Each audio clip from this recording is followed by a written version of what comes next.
Hey, friends, welcome back to the Applied Leadership Podcast. My name is Blaine Smith. I am here with my partner and friend, Brandon Young, and we are two friends with one question, half an hour, and zero script. Brandon, we got a pretty good question here today that I think will be fun to tackle. We've been asked this a number of times over the last few years. I remember distinctly being asked this out in Denver one time when we were speaking at a pretty large conference. And the gist of the question is this. Don't you guys get nervous? Or how is it that you actually like doing this? Yes. End podcast. Yeah. Yes. The answer is yes. What else do you want to know? But I think it's a good question, and it's an interesting one maybe for you and I to talk about, because we speak publicly, sometimes in front of large audiences for a living. We speak in front of relatively small audiences, but of very high caliber people. Sometimes, actually quite regularly, we do that. And it's not easy. It's fairly daunting most of the time. And I do think a lot of people that we work with or that notice our work have that question is, how do you feel confident going into that environment? Or don't you feel really nervous standing up and speaking in front of these people, or going into a boardroom with a bunch of senior executives? And aren't you worried that they're going to be like, what do these guys have to offer? And the short answer, which you've already given, is yes, we do feel nervous all the time. And in fact, we find that to be a feature of our jobs and not a perk. And it's a perk, I guess. Pressure is a privilege, as they say. And I'll kick it over to you to maybe give us some initial thoughts on this. But it's a fair question. It could be answered relatively succinctly.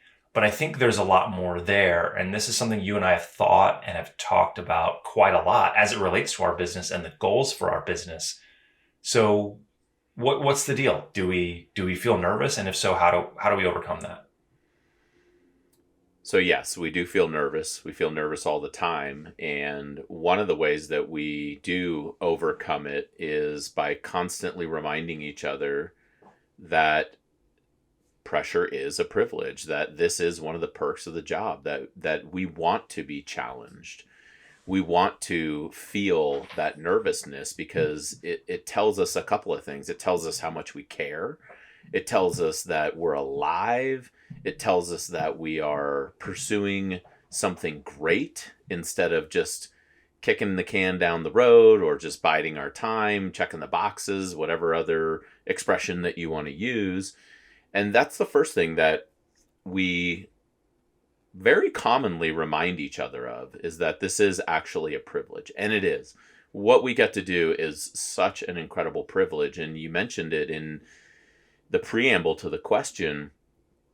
You know, whether we're speaking to a very large group of people or we're speaking to a very small group of people with a very large amount of experience and wasta, if I might say, which we have had the opportunity to do that, it's no less nerve-wracking, so to speak, either way you go about it.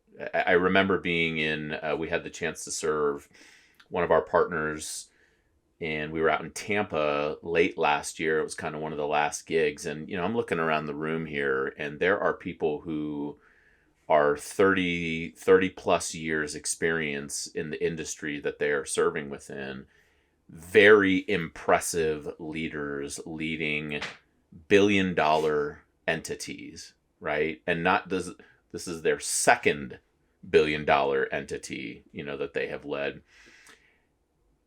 And, it was nerve-wracking. We were there rehearsing in the morning, doing our rehearsals, getting our preparations in and all that kind of stuff. And one of the most rewarding things at the end of that was one of the gentlemen came up to us and he said, I've been doing this for 30 years and most of these kind of things are bullshit, but this was really useful. Thanks a ton. I really enjoyed what you guys did. And that's it right there. That's the payoff, right? Like, all the nerves, all the preparation, all the care that goes into it, because we genuinely look at it and say, I want to help people. Like, I want to give you something useful. I'm not here to entertain you. And to walk away with that kind of payoff, just to hear that was legit. You guys are the genuine article. This is helping us. This will help us get better. From someone who's at the top of their game, been in doing the do for over 30 years, man, that's huge. And that's another component here, that we remind each other of all the time. One, I don't want to do something where I don't feel a little bit nervous and feel challenged, because I know that I won't be caring about it. But two, let's remember there's a payoff. I know you're going to feel the nerves right now, but we're doing something that matters in the world, and we get that feedback, and it's those reminders, I think, that help me on the front end as I'm experiencing some of those nerves. Definitely. I think that the feedback, the positive feedback, especially that affirmation that what you're doing matters and it's useful, or this is good even, it's nice to be able to recall that. It's nice to be able to go to the well and say, hey, we're pretty good at this. So I'm feeling really nervous right now, but we're pretty consistently good at this. So maybe this isn't going to stink because we know what we're doing. It is nice to be able to lean on that for sure. I'll tell you that for me personally, and you and I are always kind of in the foxhole together on this, but for me personally, the two things that help out a lot going into a situation where I'm nervous, one is what you've already articulated pretty clearly, is that I'm going to take this nervousness as a signpost that we're on the right track. And so I don't love feeling nervous. I wish I didn't feel more so nervous, but this is clearly a sign that we're on the path. It's a sign that we're challenging ourselves. It's a sign that we're stretching and we're pursuing more difficult things. It's a sign that we're speaking to an audience that is really deserving and engaged in what we're doing.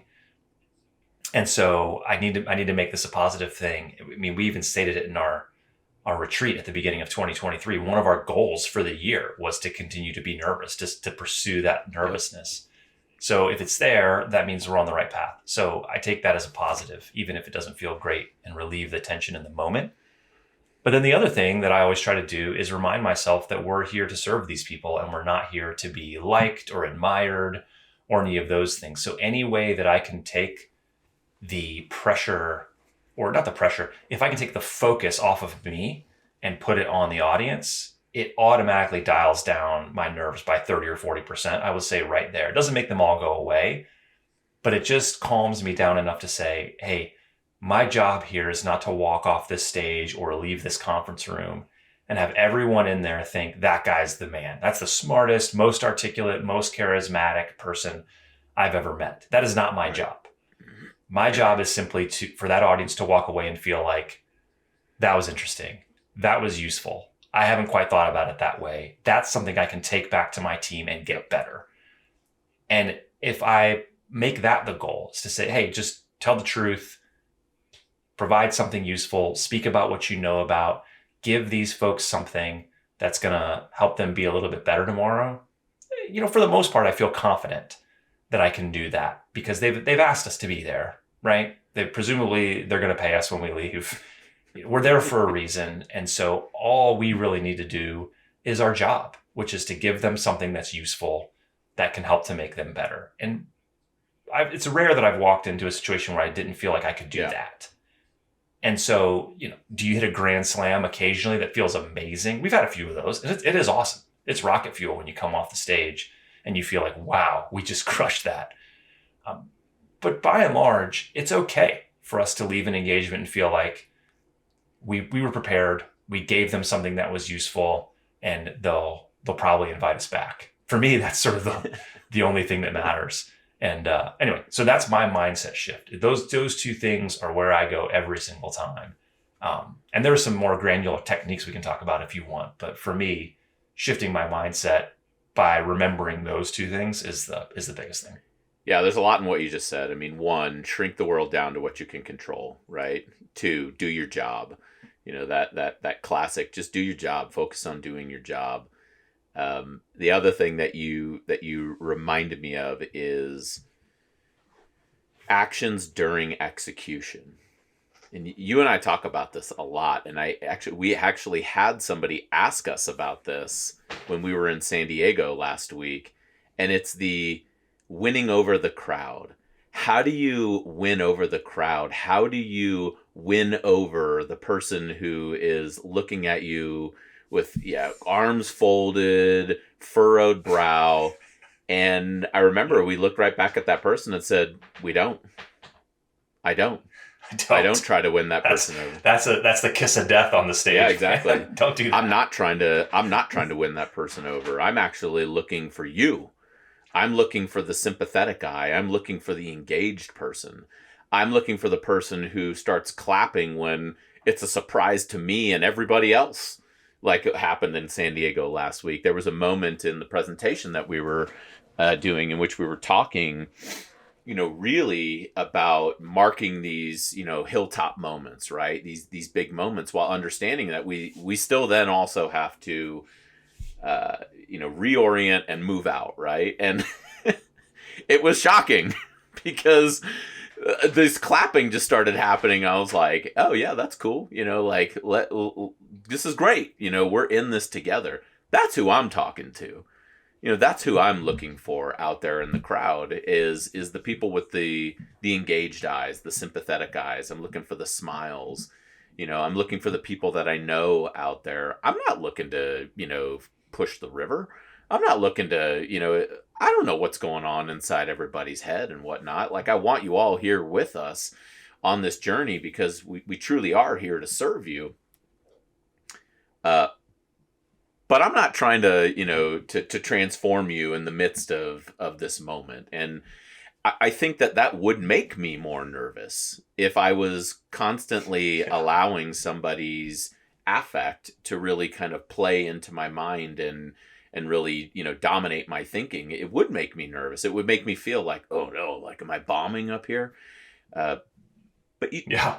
Well, there's two big problems with that. One is if they don't want to be there anyway, for whatever reason they've decided, what's the point in trying to deliver a message to people who aren't hearing it? But the other thing is, and we've learned this too, there are people who that might be the way they look, and they'll come up to you 2 weeks later and be like, hey man, that was so great. And you're like, I saw you out there. It looked like you were barely paying attention. So you got to be really careful about that kind of thing. That's right. We had a presentation that we did out in North Carolina, and one of the participants was like as stoic, arms folded, staring at us the whole time. And I was like, oh man, like this, I just don't feel like great about this. But that was the person who came up to me right after and was like, hey, that was really great. Thank you. I really appreciated that. I'm like, really? Like, you just don't know. Yeah, exactly. You don't know what's going on inside. I say to my kids all the time, I can't read your mind, but I can read your body language. But you don't want to go too far down the road on that. Right? Yeah. You don't want to go too far down the road on that.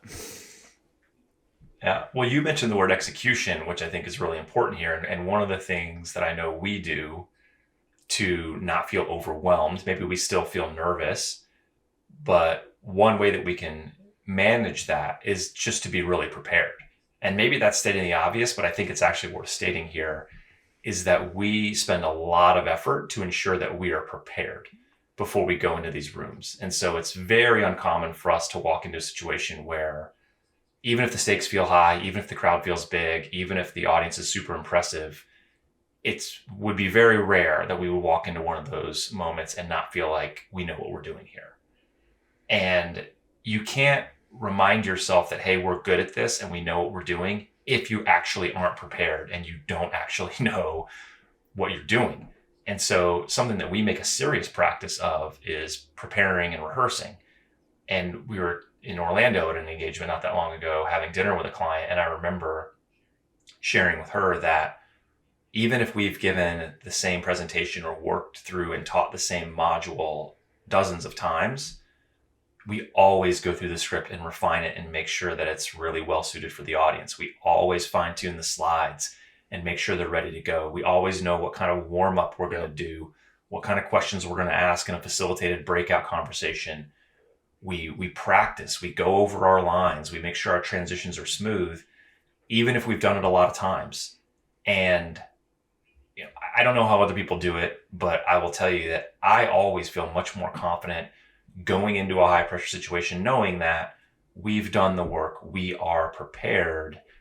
And if we get have a little slip up or something like that, one of us will pick the other person up because we're prepared enough to deal with a hiccup or some kind of unforeseen question or interruption, or we've had fire drills. I mean, goodness, you see a lot when you do this enough. But one thing that we always are is rehearsed and prepared. And so, again, while that may sound trite, if you don't want to feel nervous, then do work really hard to feel ready. And that will get you a lot of the way down the road. Yeah.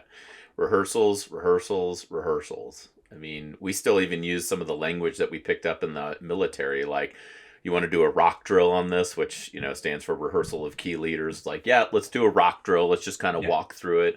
Let's do our lines. Let's go through it. Is this the transition? And speaking of preparation, another thing that I'll just share, with others is, because we have had a lot of people actually ask us, like, do you guys write this stuff together? Does one of you write it and then somebody else, this and that? And we write everything together. And when we rehearse together, what is really cool is, I guess I'll only speak for myself, is that there will be times where I will say something, a line that I'm preparing to do, and you'll actually stop me and say, hold on a second, I think what you're trying to say is, and you'll give me an active feedback and sharpen the message. And I'll say, yes, that is it. That is what I'm trying to say. Or you might want to consider hitting this transition by saying this, and then you might want to say this, because that really articulates the point, or, brings about it in a way that helps people see it a little bit more clearly. And that's really helpful to me. That helps me to feel more prepared going into it. And I will also say, I don't mind putting myself on Front Street here. I think I said this, at some point in the last couple weeks. I was really, really nervous for a specific presentation that we were doing a couple weeks ago. And I think I even said this, like, it's good. I'm just really irritated right now. I'm just very frustrated right now because I was quite nervous and I was disappointed in myself, and I didn't feel like it was clicking the way that I want it to click. It was the first time we had ever done this presentation. It was bespoke to this organization. And I guess all I'm saying is that it's also fair to note, yeah, sometimes those nerves do come out. And I feel fortunate that, I've got you as a partner who I can say things like, I am very nervous right now. Yeah. That's something we haven't talked about yet in answering this question. I know it's not everybody's situation, but the truth of the matter is, if you're just asking me this question of, like, don't you get nervous? What do you do about being nervous?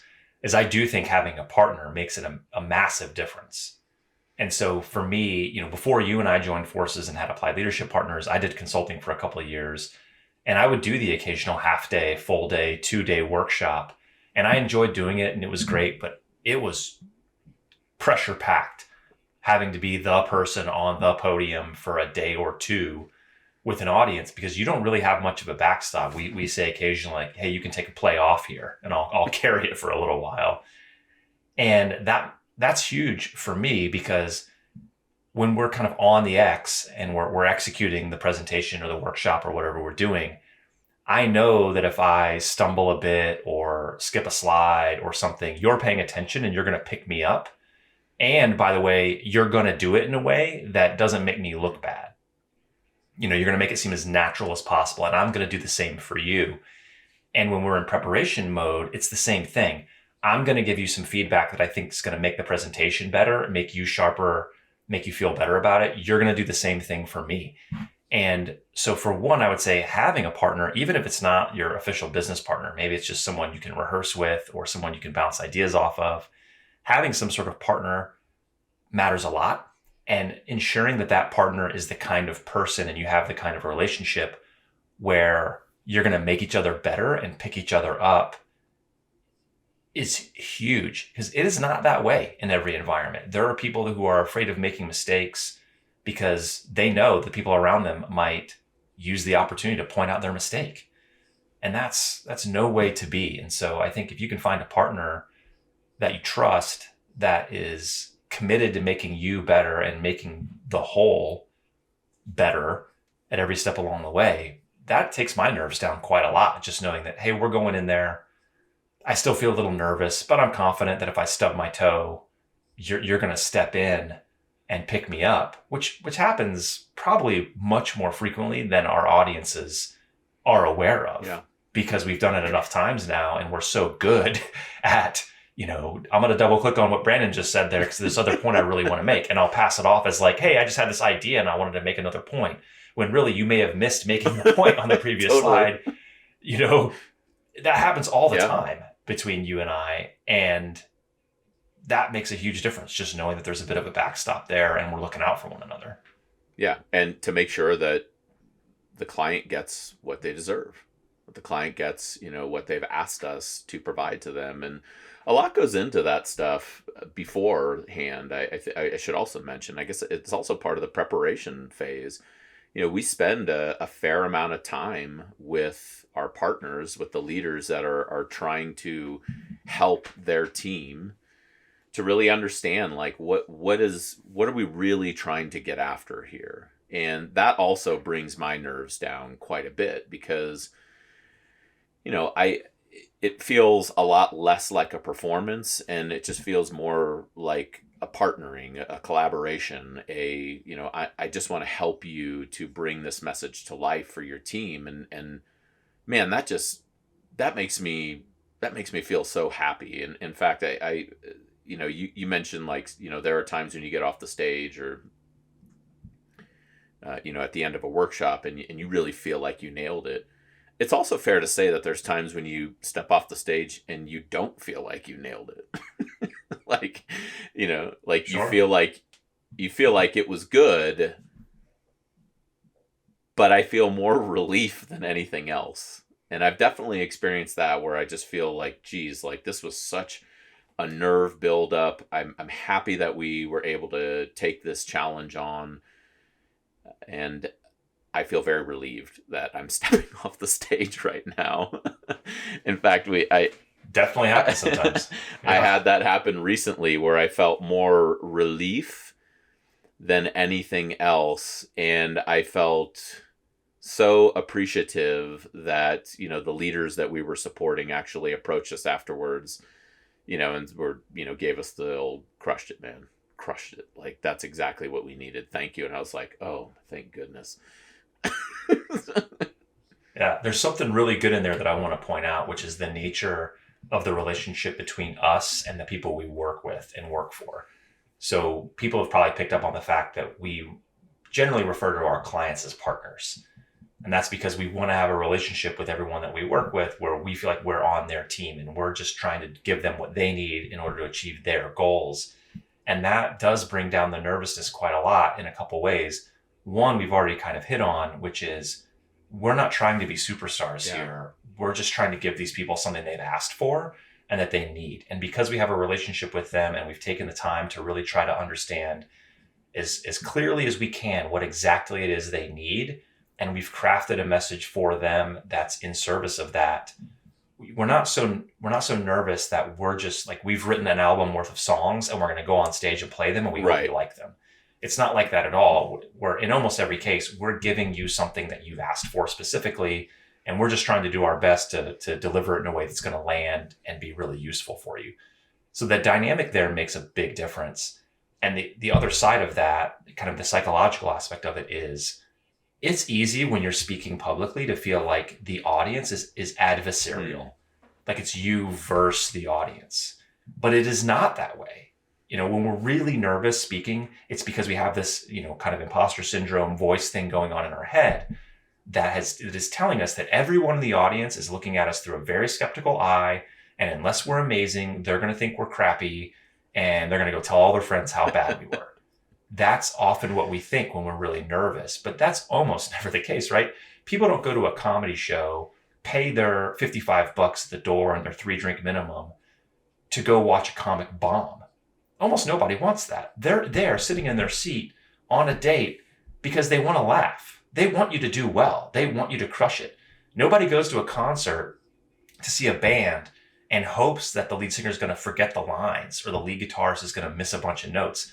Nobody's rooting for that. They want you to do a great job and give them a great show. And by and large, whether we're doing a workshop for 6 people or whether we're giving a national sales kickoff meeting for 300 people, most of those people are interested in what we have to say and they want us to do a good job. They don't want to sit there awkwardly while we fumble through our lines, right?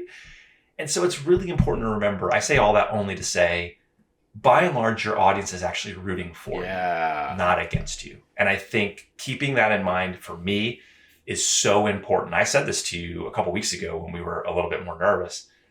I was like, we're amongst friends here. These people know us. They like us. They've invited us to be here for this special moment. And we just need to go up and execute. We don't have to slay a dragon here. And I think for most people that struggle with public speaking or going into an environment that they feel nervous, that's so important to remember that you're not going in there to slay the dragon. You've been asked to be there for a reason. Just do your best and give the people what they've asked for. Yeah, I really am happy that has come out in this conversation because I think it's so important to at least our practice. And we can only speak for ourselves, and that is how much we are with our partners. We're here with you. And feel it just the same, on the back end coming back our way. Like I feel that they are with us. We go to dinner oftentimes with our partners and we don't view it as a checking the box, oh, well, I guess I'll do this, or, well, that's going to cost you it's a gift. It really is. It's a treasure to be able to spend time. I actually, a couple weeks ago, I had dinner at a dine around with one of our new colleagues, someone that I had not met before. And and then after we gave the keynote the next day, it cracked me up because she came up to me afterwards and she's like, "Hey," she's like, "You and I had dinner together last night, and I didn't know that you were keynoting at the general session." I'm like, "Oh yeah, that's cool." She's like, she's like, "You got me. You're a normal person." I'm like, "Yeah, of course I'm a normal person. I'm just here with you, and I think, yes. I think that the point in that we have really enjoyed and really take to heart, and it's not mutually exclusive from also having nerves and wanting to do a really good job and, struggling with imposter syndrome, is that we talk a lot about being at the table with our partners. We're right there with you, at the table. We are trying to solve a problem together. We are trying to achieve a goal together. And it's another thing that we say to each other all the time, and that we remind ourselves, which I think is also removes the nerves, but also keeps us focused on what we're here for, which is resisting the urge to be profound. I'm not trying to be up there and get all profound on you. I'm trying to come alongside you and serve you and do this with you together. And that really helps us to slow the nerves down and to reorient us on the purpose and why we are here in the first place. Dude, let's end it there. I think that's the perfect place to end this. This has been a fun conversation. I thought this might be like a 3-minute talk, but we actually had a lot to dig into there. So I'm glad we took the time to do it. And thanks for the questions, guys. If you've got questions, send them to contact@appliedleadershippartners.com. We read all of them. We'd love to address them here on the show. We enjoy doing this, and we hope you enjoy listening. We'll see you guys again soon.